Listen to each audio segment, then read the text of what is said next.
Assalamualaikum warahmatullahi wabarakatuh. Selamat pagi, Panel Kreator dan Bu Reni, selaku dosen mata kuliah Metodologi Penelitian, serta Bu Lili Malani dan Bu Eli Marwani, selaku dosen pembimbing. Perkenalkan, saya Muhammad Abdulkam dengan NIM 112222023. Pada kesempatan kali ini, saya akan melakukan presentasi seminar proposal tugas akhir penelitian dengan judul Produksi One Healing Test berbasis nanoselula bakteri dari ubi cilembu dengan optimasi variasi konsentrasi polivinil alkohol dan minyak esensial Nigella sativa.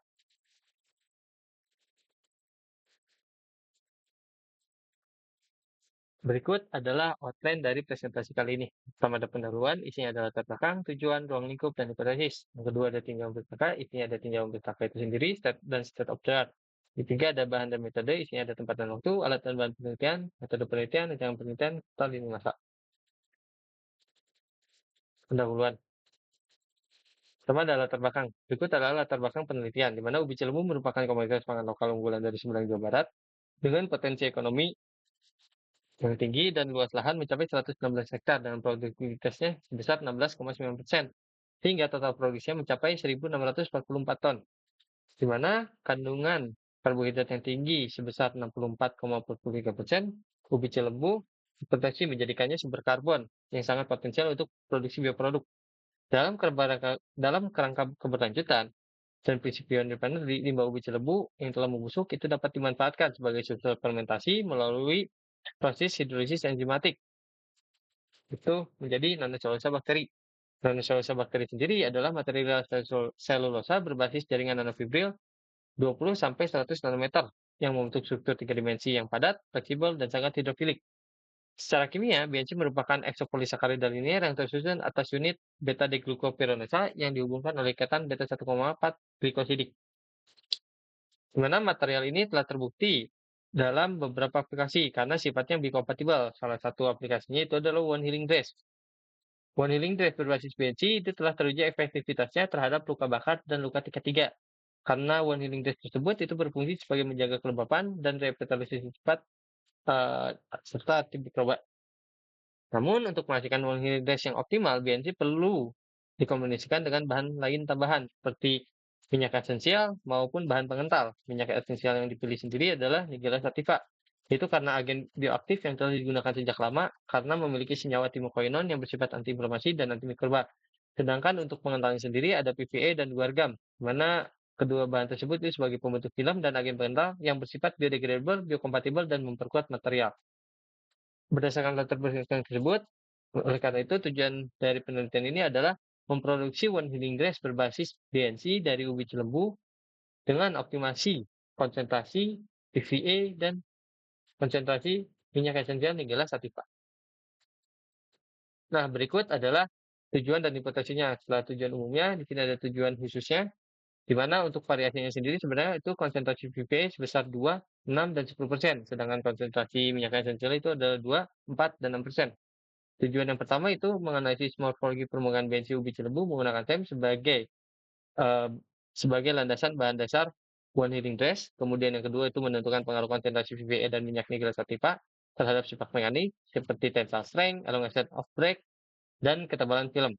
Yang ketiga itu menentukan pengaruh konsentrasi VVE dan minyak nigel sativa terhadap kapasitas penyerapan air dari One Healing Dress. Keempat itu menentukan pengaruh konsentrasi PVA dan minyak nigel sativa terhadap laju transmisi uap air dari One Healing Dress. Yang kelima, itu menentukan pengaruh PVA dan minyak nigel sativa terhadap laju degradasi in vitro One Healing Dress. Yang keenam, itu menentukan pengaruh PVA dan minyak nigel sativa terhadap aktivitas antiinflamasi dari One Healing Dress. Dan yang ketujuh, itu menentukan pengaruh PVA dan minyak nigel sativa terhadap aktivitas antibakteri pada gram positif dan negatif. Untuk hipotesisnya sendiri, sebenarnya struktur BNC itu dari ubi cilembu itu membentuk nanofibri yang rapat, sehingga cocok untuk one healing tract. Yang kedua itu konsentrasi PVA meningkatkan sifat mekanik, sedangkan minyak nikel sativa itu tidak berpengaruh. Dan yang ketiga itu konsentrasi PVA dan minyak nikel sativa itu meningkatkan daya serap air tanpa merusak struktur dan nilainya berada pada nilai ideal yaitu 100 sampai 900%. Kemudian PVTR itu menurun seiring meningkatnya konsentrasi VVA dan minyak nigel sativa. Namun nilai tersebut masih berada pada rentang yang diperbolehkan, yaitu 279 sampai 5318 gram per meter padat per hari. Yang kelima itu degradasi in vitro itu menurun dengan naiknya konsentrasi PPA, sedangkan minyak nigel sativa tidak berpengaruh nyata. Dan 6 dan ketujuh itu aktivitas antiinflamasi dan antibakteri itu meningkat seiring meningkatnya konsentrasi minyak nigel sativa, sedangkan PPA tidak berpengaruh. Oke, berikut adalah ruang lingkup penelitian, di mana penelitian dilaksanakan mulai pada tanggal 1 September 2025 hingga 31 Januari 2026, dilakukan di Laboratorium Teknik 1A, Institut Teknologi Bandung, Kampus Jatinangor. Untuk prosesnya sendiri itu dimulai dari pretreatment, hidrolisis enzimatik, kemudian fermentasi BNC, kemudian pembuatan one healing dress, kemudian pengujian one healing dress itu sendiri. Di mana variabel bebasnya itu ada konsentrasi VPA dan konsentrasi minyak nigel sativa. Sedangkan untuk variabel kontrolnya itu ada konsentrasi BNC dan konsentrasi guargam. Sehingga variabel terikatnya ada tensile strength, elongation of break, ketebalan film, kapasitas swelling, laju transmisi uap air, laju degradasi in vitro, inhibisi denaturasi protein, dan diameter zona hambar. Selanjutnya ada tinjauan pustaka.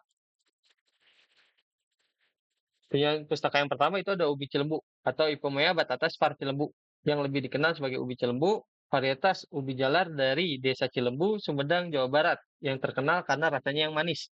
Rasa yang manis tersebut diakibatkan oleh ubi cilembu yang kaya akan karbohidrat seperti pati dan gula larut, di mana patinya itu sebesar 35% dan gula larutnya 9,4%. Selain itu, ubi cilembu juga tinggi akan kadar selulosa sebesar 31,19% dan pektin 15,69%. Dan keunggulan dari ubi cilembu ini adalah jika kita mengubahnya menjadi hidrolisat gula, dia tidak memerlukan pretreatment yang keras, sehingga tidak hidrolisatnya aman untuk mikroba, sehingga tidak menghasilkan senyawa toksik yang menghambat fermentasi seperti HMF dan furfural. Selain itu, ubi cilembu sendiri itu mudah dibudidayakan dan tersedia secara lokal. Selanjutnya ada pati. Pati adalah polisakarida cadangan tanaman yang bisa disimpan pada biasanya ubi, biji ataupun akar. Cuman paling besar di umbi. Di mana pati tersebut terdiri dari dua, yaitu amilosa yang ini rantainya linier dari alfa 1,4 glikosidik dan amilopektin yang bercabang dari alfa 1,4 glikosidik dan alfa 1,6 glikosidik. Di mana rasio amilosa dan amilopektin itu mempengaruhi kelarutan, gelatinisasi, dan viskositas dari pati. Jika pati dihidrolisis oleh amilase, itu akan menghasilkan glukosa dan maltosa. Amilosa lebih mudah dihidrolisis dibandingkan amilopektin. Selanjutnya ada proses hidrolisis enzimatik. Hidrolisis enzimatik adalah proses pemecahan senyawa kompleks menjadi unit yang lebih sederhana menggunakan enzim sebagai biokatalis. Metode ini memiliki keunggulan karena spesifitasnya yang tinggi dan minim akan produk samping yang bersifat toksik seperti HMF dan purpura. Di mana setiap enzim itu perlu disesuaikan dengan jenis substratnya. Dan kemudian hidrolisis enzimatik ini dipengaruhi oleh suhu, pH, waktu, konsentrasi substrat, dan konsentrasi enzim. Berikut adalah 3 enzim yang digunakan pada penelitian ini. Itu ada amilase, selulase, dan pektinase. Amilase berfungsi untuk memecah pati menjadi gula sederhana.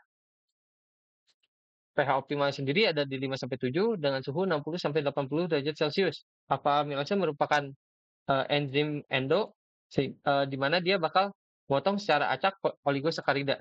Sedangkan beta amilase merupakan enzim eksolotik, di mana dia akan menghasilkan maltosa, dan glukoamilase itu menghasilkan glukosa bebas, serta memotong ikatan alfa 1,6 glikosidik. Kemudian selulase itu memecah selulosa menjadi glukosa, di mana pH optimalnya itu di 5,2 sampai 5,5 dengan suhu 40 sampai 50 derajat Celcius. Endogluconase itu memotong di area morf, sedangkan X-gluconase itu bakal menghasilkan selobios dan beta glukosidase itu bakal mengubah selobios tersebut menjadi glukosa. Di mana efisiensi enzim selulase ini dipengaruhi oleh kritinalitas, lignin, serta hemiselulosa. Dan terakhir ada pektinase, di mana itu bakal menghidrolisis pektin menjadi asam galaktoronat dan gula sederhana. pH optimal sendiri ada di pH 4,5 dengan suhu 50-55 derajat Celcius.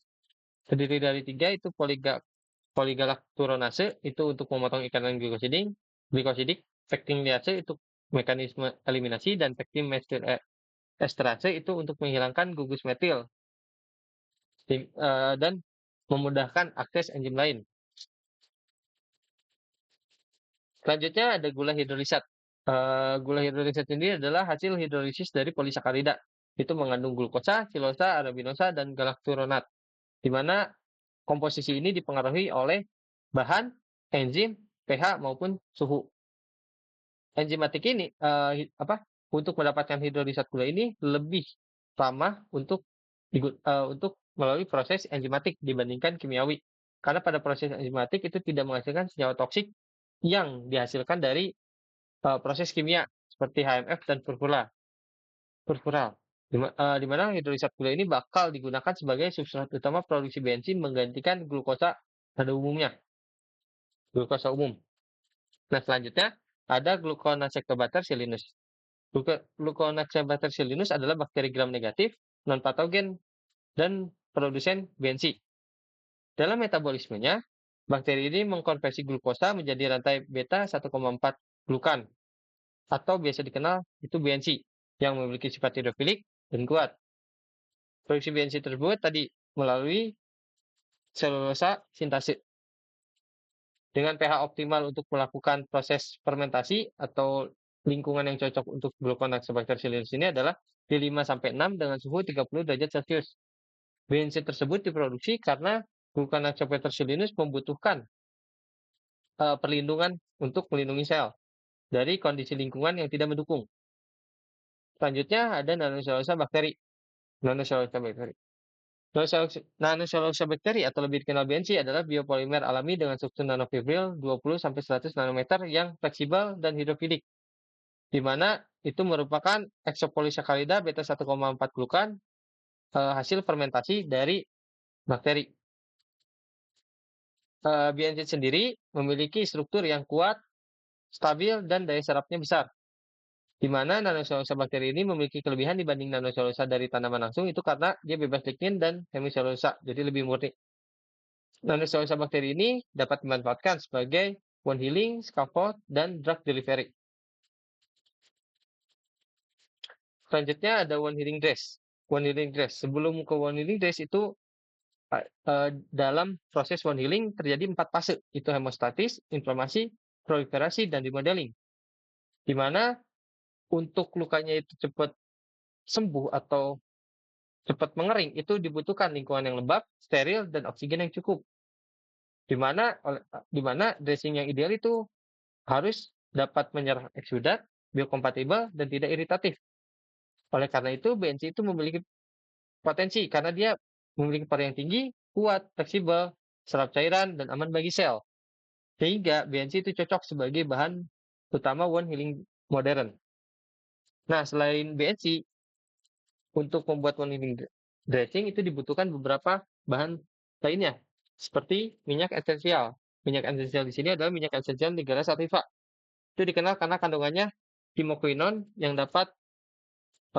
yang memiliki antiinflamasi karena menurunkan TNF, alfa, dan IL-1 beta, serta antimikroba karena melawan bakteri gram positif dan negatif, serta antioksidan. Itu yang dapat mempercepat regenerasi sel. Selain itu, eh, minyak Nigella sativa ini mendukung sintesis kolagen dan penyembuhan. Selanjutnya ada guargam. Guargam merupakan polisakarida alami yang tersusun atas galaktomanan, di mana memiliki sifat larut dalam air dan viskositasnya tinggi. Kemudian dia biodegradable dan tidak toksik. Biasanya digunakan sebagai pengental dan stabil dalam makanan, kosmetik, tekstil, maupun lain-lain. Dan yang terakhir ada PVA, merupakan polimer sintetis yang biokompatibel, tidak toksik, serta memiliki kekuatan mekanik dan fleksibilitas yang tinggi. PVA berperan penting dalam pembentuk film pelindung yang kuat, elastis untuk aplikasi klinis. Nah, berikut adalah tinjauan pustaka untuk pengujian yang dilakukan. Di sini kurang lebih ada 7 pengujian, di mana yang pertama ada SEM, itu visualisasi jaringan fibril BNC, bertim diameter, kerapatan, dengan resolusi nanometer. Selanjutnya ada uji mekanik, itu ukur tensile strength, elongation edge break, dan ketebalan film menggunakan UTM, dan alat digital lainnya. Kemudian swelling test, itu untuk mengevaluasi kapasitas penyerapan cairan luka dengan larutan PBS pada pH 4,7. Selanjutnya ada wave VTR, atau laju transmisi uap air, itu nilainya itu berada 279 sampai 5,317 gram per meter kuadrat per hari, itu untuk menguji keseimbangan kelembapan. Selanjutnya ada degradasi in vitro itu untuk menguji stabilitas dan biodegradabilitas dalam larutan SBF dan enzim lisozyme 37 derajat. Selanjutnya ada aktivitas antiinflamasi, itu metodenya inhibisi denaturasi BSE yang diukur oleh spektrofotometer pada observasi 660 nanometer. Selanjutnya ada aktivitas antibakteri dengan menguji divisi cakram terhadap bakteri S. aureus dan E. coli untuk mengukur zona hambat. Nah, selanjutnya adalah state of the art dari penelitian, di mana yang pertama ada state of the art dari biomasa untuk menghasilkan bensin.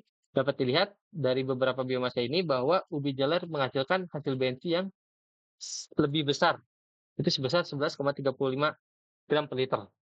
Nah, selanjutnya ada state of the art untuk formulasi one healing test, di mana di sini beberapa konsentrasi seperti PPA, BNC, dan minyak esensial nikel sativa itu dicari. Di mana dari situ kami menentukan bahwa PPA-nya itu berada pada konsentrasi 2-10%, BNC itu 0,5-4%, dan minyak esensialnya itu 2-6%. Nah, selanjutnya ada bahan dan metode. Untuk yang pertama itu adalah tempat dan waktu penelitian. Tempatnya sendiri ada di Laboratorium Teknik 1A ITB Kampus Jatinangor. Waktunya pada 1 September 2025 sampai 31 Januari 2026. Karena alat penelitian seperti peralatan gelas kaca, eh, itu bakal minta ke gudang SITH. Selanjutnya oven, raca digital, fish dryer, dan lain-lain itu yang ada disediakan di Laboratorium Labtek 1A. Kemudian kayak alat UTM, SEM maupun APLC itu bakal ke layanan laboratorium. Nah, selanjutnya bahan penelitian itu seperti ubi cilembu, ubi cilembu bakal mencari di sekitar desa Cilembu, kemudian komposisi medium AS itu bakal kurang lebih eh, meminta dari gudang SITH, kemudian gluconacetobacillus itu membelinya dari BRIN, dan kemudian PVA, guargam, dan minyak esensial nikel sativa itu dan lain-lain yang tidak ada di gudang itu bakal membelinya melewati e-commerce. Nah, selanjutnya ada tahapan penelitian.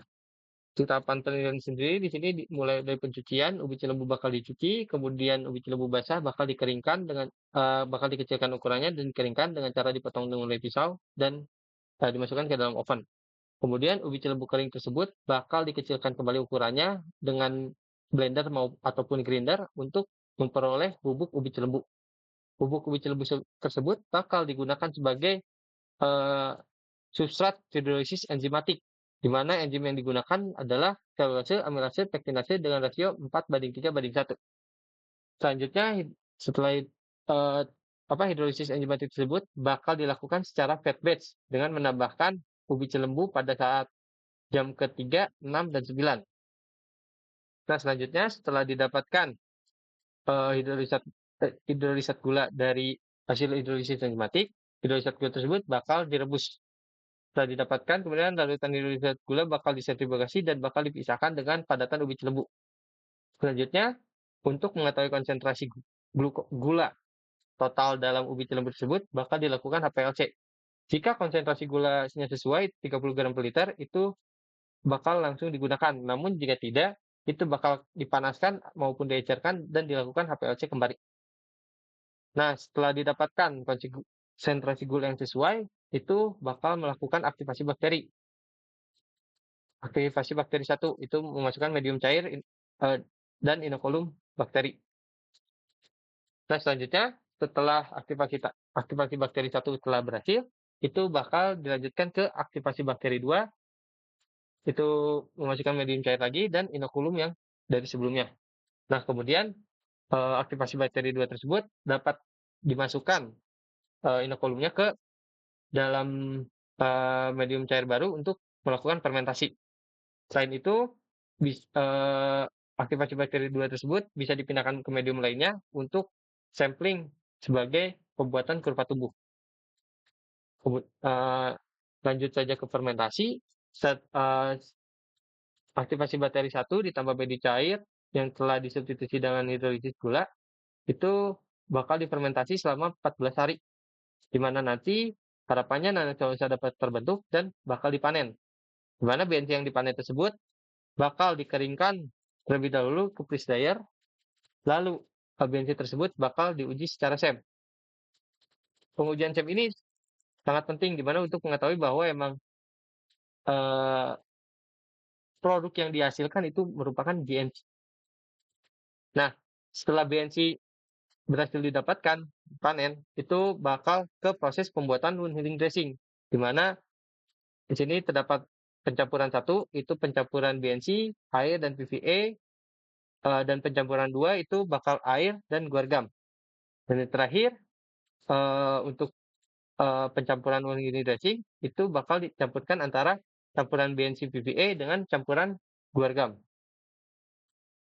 Nah, selanjutnya setelah didapatkan uh, larutan wound healing dress itu bakal dituang ke dalam capet dan bakal dikeringkan. Setelah wound healing dress dikeringkan, harapannya didapatkan gel maupun lapisan yang dia adalah wound healing dressing tersebut. Dari situ, wound healing dress tersebut bakal diuji secara sifat mekaniknya, uji swelling, uji degradasi in vitro, uji inflamasi, dan uji aktivitas bakteri. Nah, selanjutnya untuk prosedur penelitian kurang lebih sama.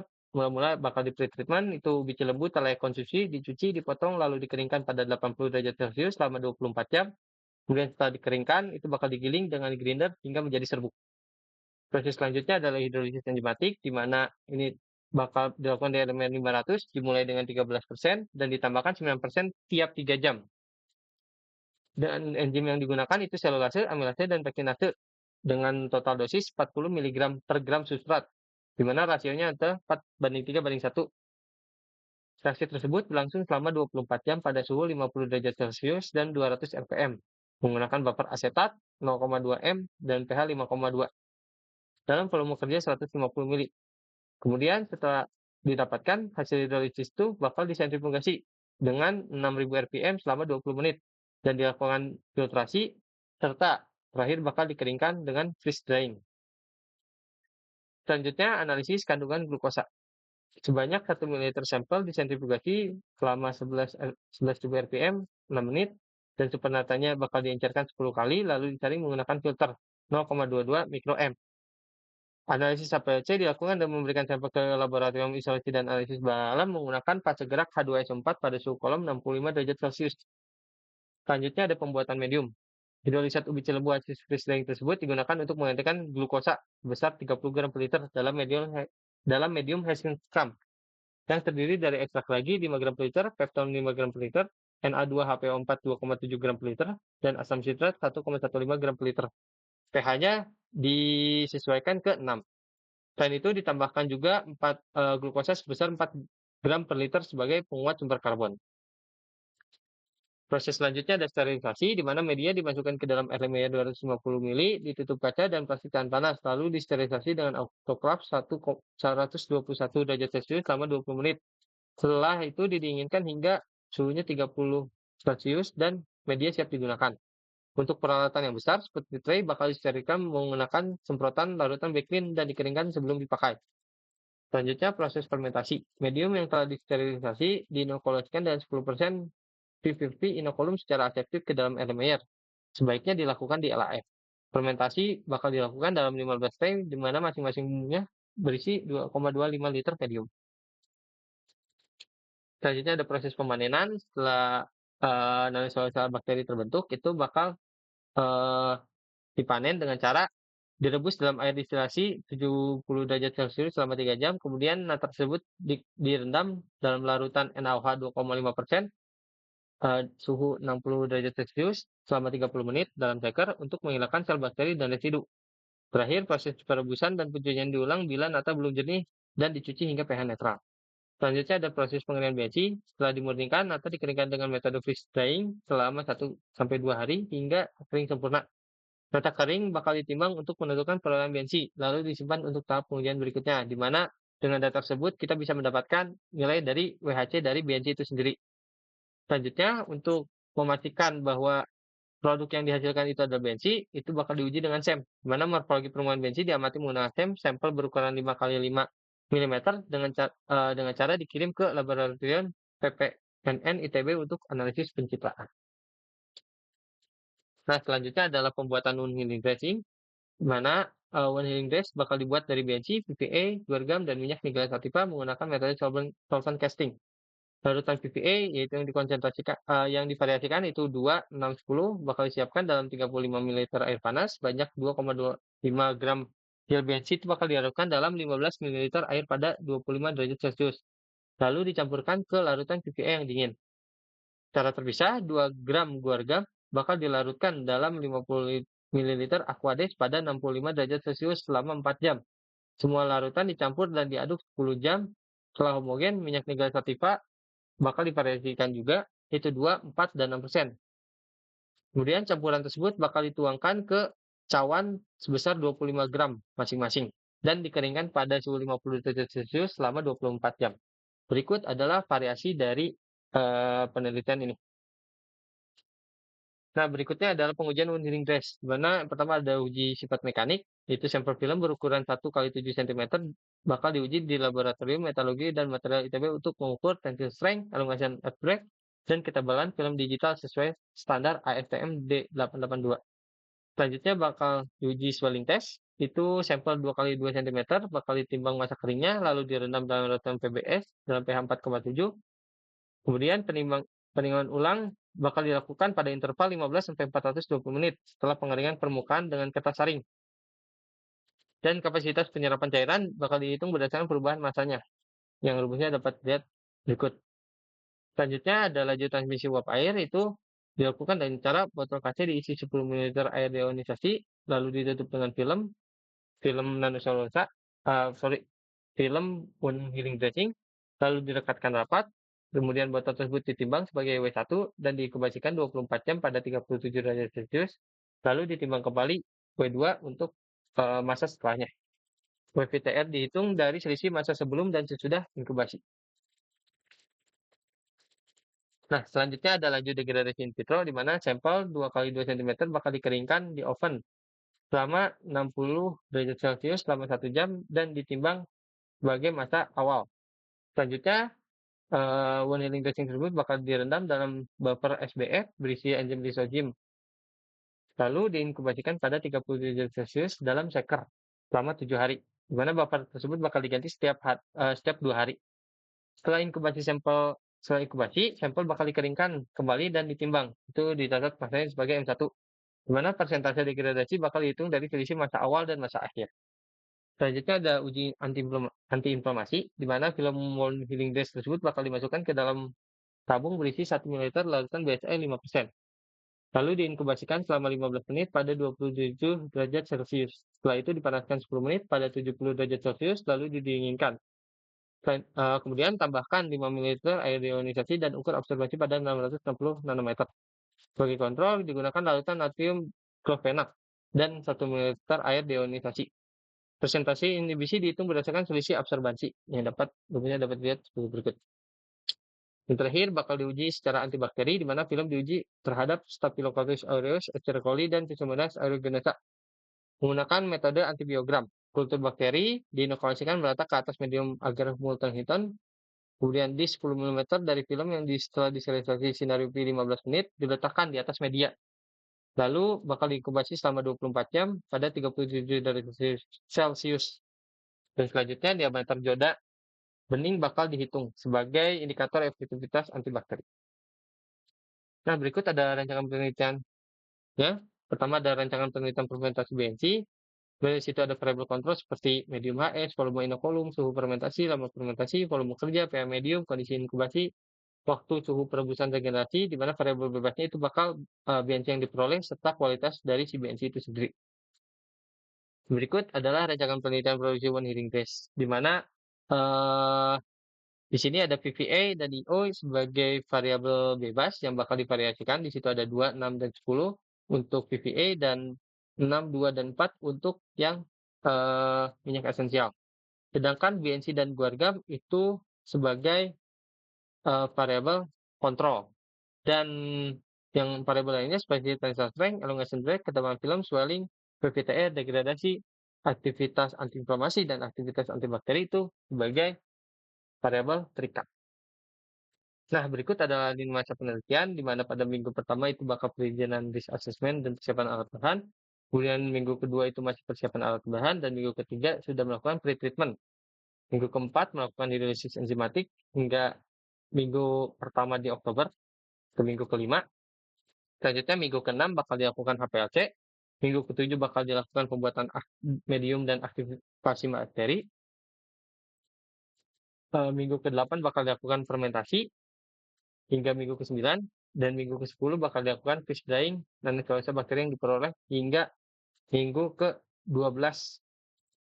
Selanjutnya, pembuatan monitoring dressing bakal dilakukan pada minggu ke-13 hingga minggu ke-14, dan pengujian monitoring dressing bakal dilakukan pada minggu ke-15 hingga minggu ke-16, di mana pengolahan data sudah dimulai dari minggu ke-15, dan penyusunan laporan bakal dilakukan pada minggu ke-8,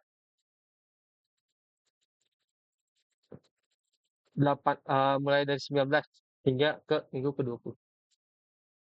Nah, berikut adalah daftar pustaka yang digunakan pada penyusunan proposal ini.